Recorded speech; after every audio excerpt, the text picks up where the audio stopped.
Hello everyone, welcome to Krishna coaching online classes. हम discuss कर रहे हैं ज्योग्राफी की क्वेश्चन सीरीज। ठीक है, तो अभी हम टाइप 8 से स्टार्ट करेंगे। ठीक है, टाइप 7 तक हमने कंप्लीट कर लिया था। टाइप 8 में हम डिस्कस करेंगे इंडस्ट्रियल सेक्टर के बारे में। ठीक है, तो देखो यहाँ पे दो लिस्ट दी गई है और इनको हमने मैच करना है। तो देखो लिस्ट 1 और लिस्ट 2 में, लिस्ट 1 में है कॉटेज इंडस्ट्रियल प्रोडक्ट्स। ठीक है, और ये है एक प्रोड्यूसिंग सेंटर्स। ठीक है, लिस्ट 2 में तो देखो मैच करेंगे हम इनको।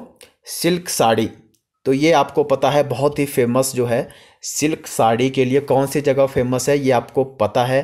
और इसका राइट आंसर है बनारस या वाराणसी। ठीक है, सिल्क साड़ी के लिए बनारस जो है वो फेमस है। और चिकन, ये खाने वाला नहीं, ये पहनने वाला चिकन है। ठीक है, तो ये जो है ये लखनऊ, लखनऊ इसके लिए फेमस है। और टेराकोटा, तो इसके लिए कौन सा फेमस है, ये है गोरखपुर। ठीक है, और ब्रास जो है ये मुरादाबाद। ठीक है, तो ऑप्शन 2 इसका राइट आंसर हो गया। ठीक है, तो देखते हैं इसके बारे में। देखो, Banarasi sari are sari made in Banaras, a city which is also called Banarasi. These sari are historical considered to be among the finest sari in India and are the known for their gold and silver brocade और जरी जिसको बोला जाता है, fine silk and एपुलेंट embroidery. ठीक है, and being highly shout after. Chicken is a traditional embroidery style from Lucknow. Okay, literally translated the words mean embroidery, believed to have been introduced, किसने introduce किया था, नूर जहां। ये कौन थी, जो मुगल एम्परर थे जहांगीर, उनकी वाइफ थी। It is one of the Lucknow's most famous textile decoration style. ठीक है, Gorakhpur is known for red terracotta and exquisite clay figure of animals. Moradabad is renowned for brass work and has carved a niche for itself in the handicraft industry throughout the world। तो मुरादाबाद इसके लिए famous है। ठीक है, the modern attractive and artistic brass ware jewellery and trophies made by skilled artisans are the main craft हैं यहाँ पे मुरादाबाद में इस चीज़ के। ठीक है, तो एक बार आप इसको पॉज करके भी एक्सप्लेनेशन को बड़े आराम से ध्यान से आप पढ़ सकते हो। ठीक है, तो आगे आगे हम डिस्कस करते जाएंगे तो ये क्वेश्चन भी रिपीट होते जाएंगे। चलिए next question, the most important of the non tariff trade barriers are. तो ये कौन से हैं, ये है quotas, health regulations, pollution standards या लेबलिंग एंड पैकेजिंग रेगुलेशन। तो इस राइट आंसर है क्योटस, ऑप्शन नंबर 1। देखो इसके बारे में देख लेते हैं। देखो, non tariff barriers to trade are trade barriers that restrict import. ठीक है, but are not in the usual form of a tariff. Some common example है, देखो नॉन टैरिफ के कौन कौन से हैं, एडम्पिंग measure and countervailing duties which although they are called non tariff barriers. ठीक है, तो इनको बोला जाता है non tariff barrier. Have the effect of tariff once the enacted. ठीक है, तो ये आपने ये चीज़ याद रखनी है और कोटस के बारे में भी याद रखना है कि ये बैरियर्स किन किन चीज़ों को इस पे बोला जाता है। ठीक है, तो WTO के रूल्स के बारे में भी यहाँ पे बताया गया है। तो इस एक्सप्लेनेशन को भी आप एक बार पॉज करके पूरा ढंग से पढ़ सकते हो। ठीक है, नेक्स्ट क्वेश्चन पे आओ। Where was the first cotton mill in India established. तो सूरत, मुंबई, अहमदाबाद या फिर कोयम्बटूर? तो इसका राइट आंसर है मुंबई। तो फर्स्ट जो कॉटन की मिल थी, टेक्सटाइल मिल थी कॉटन की, वो कहाँ पे थी? वो थी मुंबई में, ठीक है, महाराष्ट्र में। तो देखो, before the middle of 90th century India use to export cotton to Britain, ठीक है, ये तो आपको पता है, and then reimport the textile. In 1820 the total textile import cost only 3,50,000. However, these costs escalated tremendously until the 1860. Textile imports stood the 19.3 millions. ठीक है।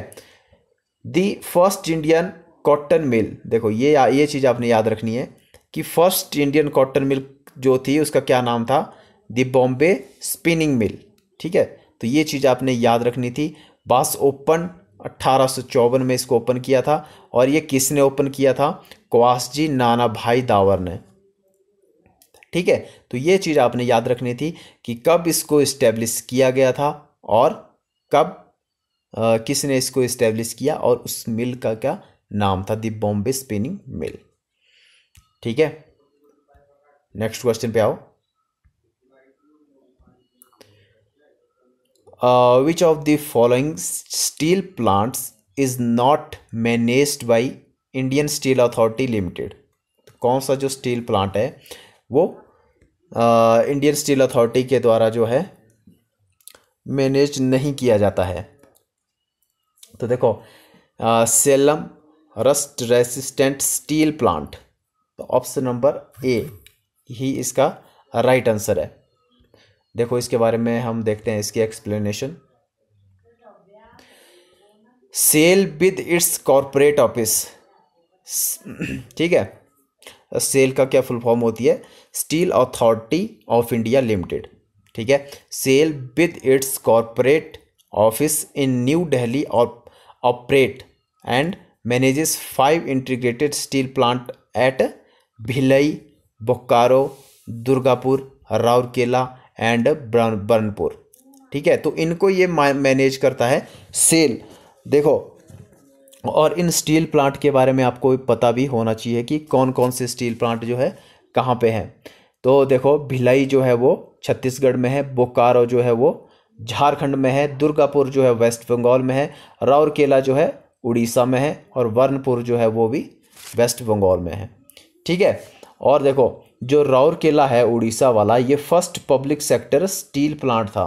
ये भी आपने याद रखना है कि फर्स्ट पब्लिक सेक्टर जो स्टील प्लांट था वो कौन सा था? वो था राउरकेला, जो कि उड़ीसा में है। कब इस्टेब्लिश हुआ था ये? 1955 में, ठीक है।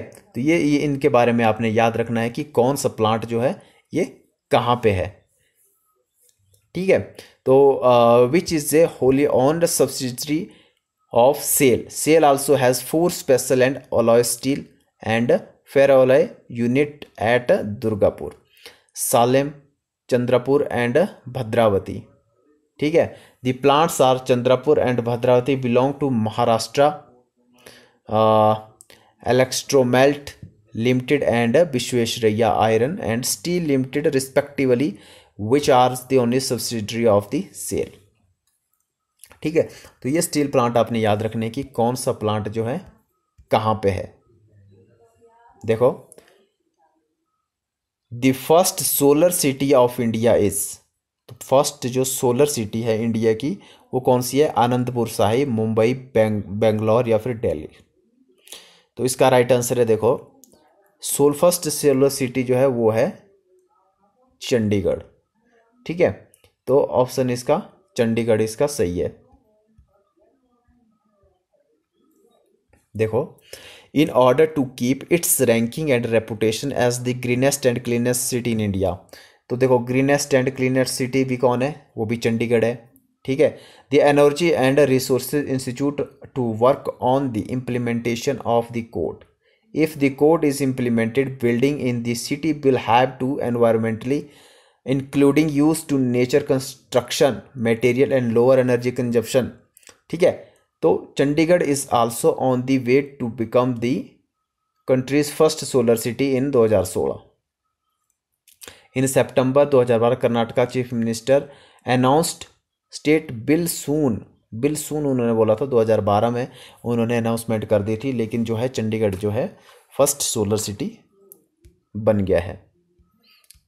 नेक्स्ट क्वेश्चन पे आओ। Where is the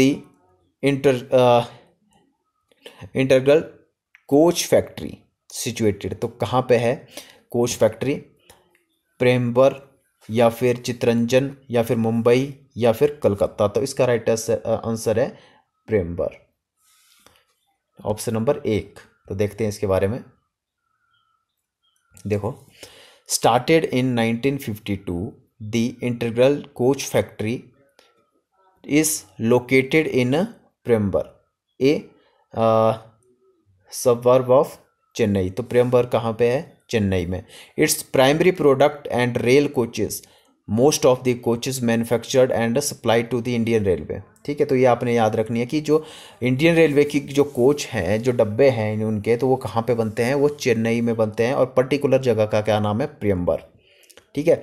what it has also manufactured coaches from railway companies in other countries. कौन कौन सी कंट्रीज़ हैं? Thailand, Burma, Taiwan, Zambia, Philippines, Tanzania, Uganda, Vietnam, Nigeria, Mozambique या फिर बांग्लादेश। रिसेंटली एक्सपोर्ट किसको किया गया था? वो किया गया था अंगोला को। ठीक है, तो एशिया से लेके अफ्रीका तक जो है वो पूरा कारोबार किया जाता है।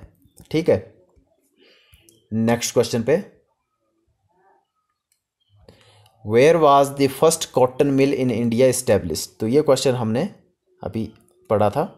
सूरत, बॉम्बे या फिर अहमदाबाद, कोयम्बटूर? तो ऑप्शन 2 इसका राइट आंसर है। बॉम्बे में जो है फर्स्ट कॉटन मिल इस्टेब्लिश हुई थी, और उस कॉटन मिल का नाम क्या था? द बॉम्बे स्पाइनिंग मिल। ठीक है, कब फाउंड की गई थी? 1854 को। किसने फाउंड की थी? कवासजी नाना भाई दाबर ने। ठीक है, तो ये चीज़ आपने याद रखनी है। Offset of unfavourable balance of trade with England. ठीक है, तो इंग्लैंड के साथ हमारे ट्रेड को बैलेंस करने के लिए India was exporting raw cotton to England and importing textile from the Lancashire mills at the escalating cost. ठीक है, तो ये आपने याद रखना कि मिल का नाम क्या था और कब इसको इस्टेब्लिश किया गया था। नेक्स्ट क्वेश्चन पे चलते हैं। The cost producing iron in India is considerably lower than in other countries because of, क्या रीज़न है इसका? Low wage of miners, large supply of iron ore, large supply of coal and iron ore are found in the same area. तो option 4 इसका right answer है। क्यों है? देखो, Brazil, India, South Africa and China are highly competitive steel production location. ठीक है, अगर production, steel production के मामले में कौन सी कंट्री टॉप पे है? तो वो है चाइना। सेकंड नंबर पे कौन सी है? वो है इंडिया। तो ये चीज़ आपने याद रखनी है।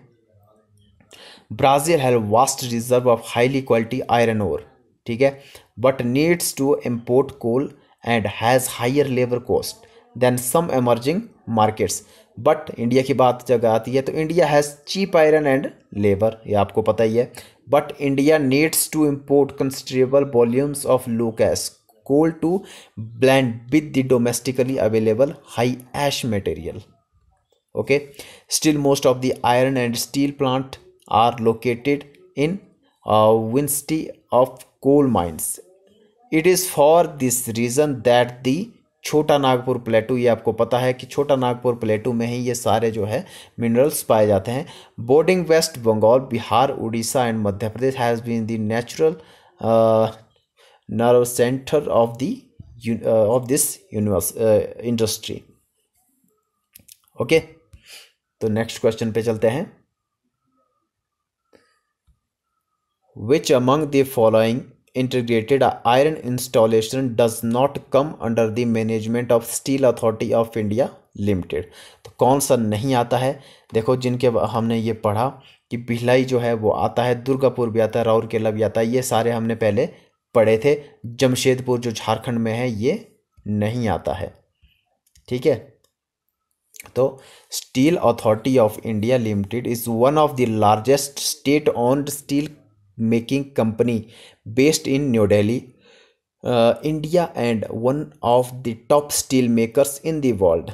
Okay, major plants owned by SAIL are located Bhilai, Bokaro, Durgapur, Rourkela या फिर बर्नपुर, ठीक है, एंड सालेम।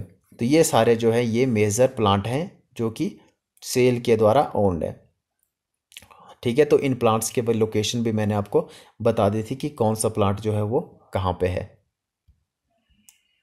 नेक्स्ट क्वेश्चन पे चलो। Which among the following city of India used first electricity commercially? तो कौन सी सिटी है? कोलकाता, चेन्नई, मुंबई या फिर दार्जिलिंग? तो ऑप्शन है इसका दार्जिलिंग, वेस्ट बंगाल, ठीक है। तो दार्जिलिंग सिटी जो थी वो फर्स्ट इलेक्ट्रिसिटी कमर्शियली सिटी बन गई थी। तो देखो इसके बारे में कब बनी थी।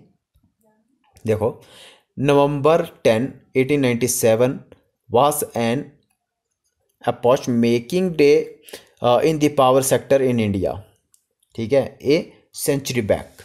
On this day, the first ideal product station in India and reportedly in Asia में भी was commissioned to Sidrapong near Darjeeling, ठीक है। पर्टिकुलर जगह कहाँ कौन सी है? सिद्रापोंग, कहाँ पे? दार्जिलिंग टाउन में।